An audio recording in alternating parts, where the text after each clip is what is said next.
threat, If and you I want to don't like to be videotape the threatened. event, go ahead and videotape the event. That's a threat, and I don't But like do to be not- threatened. This is not a threat. I'm telling you. What repercussions? For what purpose? What have I done? Have I broken a law? You are. What law have I broken? It's against the law to record without a permit, sir. All right, here's the question for you. Is it a good idea for people to be able to record police interactions? Well, on Monday, the highest court in the land essentially took a pass on it, and by doing so, they said yes. So here's a little bit of the background. Supreme Court delivered a blow to the anti-eavesdropping law in Illinois, choosing to let a lower court ruling stand. In that ruling, they found that key parts of the hotly debated law are unconstitutional. That lower court ruling found that anti-eavesdropping law, one of the toughest of its kind in the country, violates the First Amendment when used against those who record police officers doing their jobs in public. So basically, by not touching the lower court ruling, the Supreme Court is saying it's okay to record cops while they're on the job. Civil libertarians say the ability to record police officers helps safeguard against police abuse, but the law supporters say that it protects privacy rights of officers and civilians as well. Now, the law in question is called the Illinois Eavesdropping Act, and it got put in place in '61. It makes it a felony for anybody to produce an audio recording of a conversation unless all parties agree to it. Okay, forget about all the rest of it. Here's the basic argument.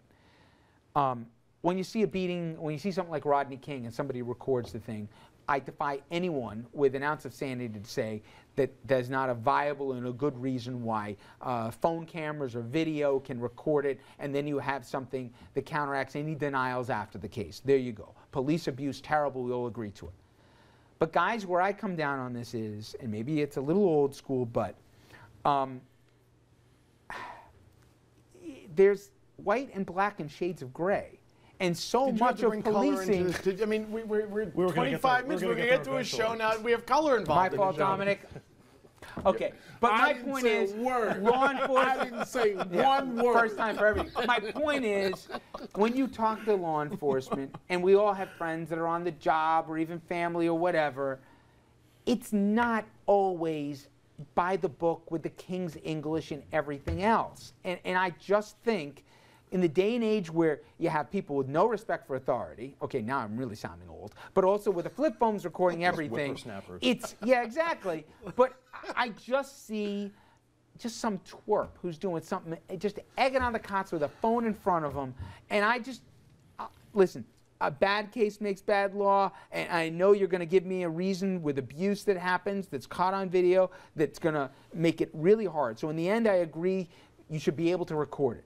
But I just think that the vast majority of the incidents that are happening right now aren't the abuse by law enforcement. It's, you know, going to take something out of context, and I think more harm than good's going to come out of it. Do you guys agree or disagree? I think trial lawyers are very happy because this is lawsuit after lawsuit after lawsuit. And I think the foundation of it, I understand completely. The Rodney King case, as you pointed out, that was helped by the fact that people videotaped what was happening. But I do agree with you that videotaping police officers who are in the midst of doing their jobs, which is a very difficult job to begin with, is not a good idea. Dominic interviewed me many years ago when I was on the front page of the New York Post because somebody illegally taped my phone conversations. I did not like it at all. The Supreme Court has now eventually ruled that I could have sued the New York Post. But there's a huge difference, and then you have, you have an expectation of privacy in that phone call. But I think that is Richard's point is that while I could argue both sides of this, my gut tells me that police officers, as Richard pointed out, if you're chasing a guy down the road at 100 miles an hour, you get out of your police car after a 15-minute search where you're dodging cars, avoiding people crossing streets, etc., you're probably not looking like you're in the best frame of mind. I don't think we should be showing that stuff. Because people are going to post on YouTube, etc. I would suggest that most people would understand that if a cop is agitated following a 100-mile-an-hour chase and doesn't use the King's English or uses four-letter words. I'll let you finish, but you know better than anybody in the media here how things get played. You don't get the whole context, you just get the exchange, not the ramp up. I understand. But in that example that you were talking about, the 100-mile-an-hour agitated cop, there's a difference between the guy using or the woman using foul language and using, let's say, the N-word or some other racial epithet, of using physical force when it's not called for. And these are things that cannot be checked. A police officer has unilateral power at any time he's making a stop or making an arrest or doing any sort of investigation. It's illegal to disobey a cop. So they have all of the power in this, and that means that they have no checks on them to make sure that they're behaving themselves. And the Rodney King example that you gave, there is. There's recourse if there's abuse by a how do you prove police. it? How do It's you almost prove it? impossible to prove. Almost impossible. And you mentioned the Rodney King case, which is the perfect example because, yes, there were other people videotaping what happened there. Those cops were acquitted.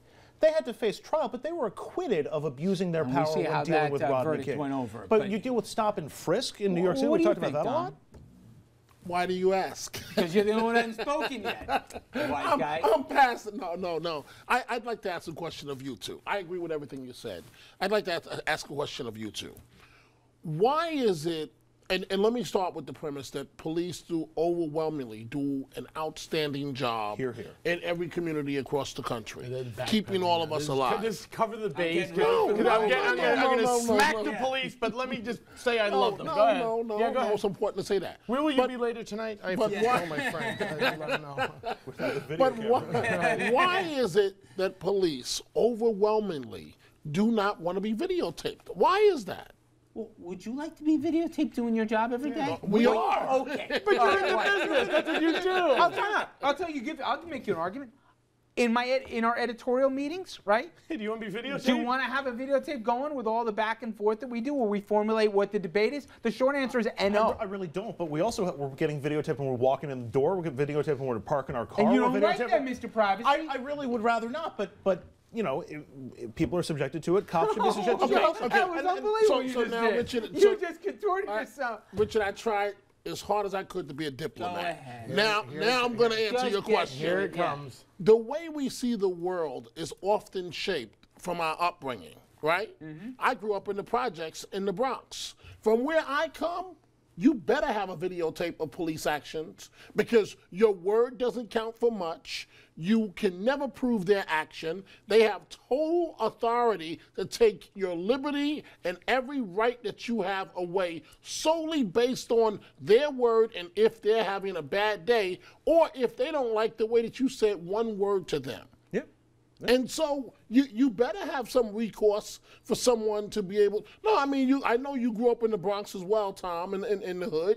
But from where I come, you have no other choice but to videotape police officers. This can lead to better policing. This can lead Much to better better police policing. officers and better policing and better relationships between police and the communities Let me they're just tell you protecting. from my experiences, the best cops were the ones who didn't always throw the book at you. The best cops were the ones who could get into a situation, diffuse the situation, or figure out he's just a knucklehead kid. He doesn't need to spend the night in jail. He just needs me to not kick his you-know-what literally, but to scare the living you-know-what out of him. Agreed. And to give him a Agreed. reality check. Agreed. By doing this, you're guaranteeing, not that every officer knows the line, where to start and stop, I get that, okay, and everybody's human. But we're treating these guys like robots, and there's no... Aren't we kind of there already between dash cams and let's say the camera over a bar when the cops are checking IDs I think or this doubles bouncing down people? on it. I get your point, Andrew. I think this just double downs on it. And maybe in the end, you're right. In different places, this means different things. And I'm not saying I'm right, but I just think something's going to get lost in this as well. It's not just you got a video record of everything. You're also going to lose some discretion. And for one, maybe I'm alone here, but I think I'm willing to give the cops a little bit more of that than maybe somebody else. All right, we're going to keep this conversation going online. Go to Facebook and Twitter. Sound off. Do you think recording police officers leads to better or worse policing? We'll take a quick break. But when we come back, we're going to head to a fatal fire at a sweatshop in Bangladesh and ask, who's ultimately responsible for that? Is it the factory itself? You would say yes. Or maybe the person who's outsourcing the work there. Where does the buck stop? Once again, trust me, we will not have consensus at the table.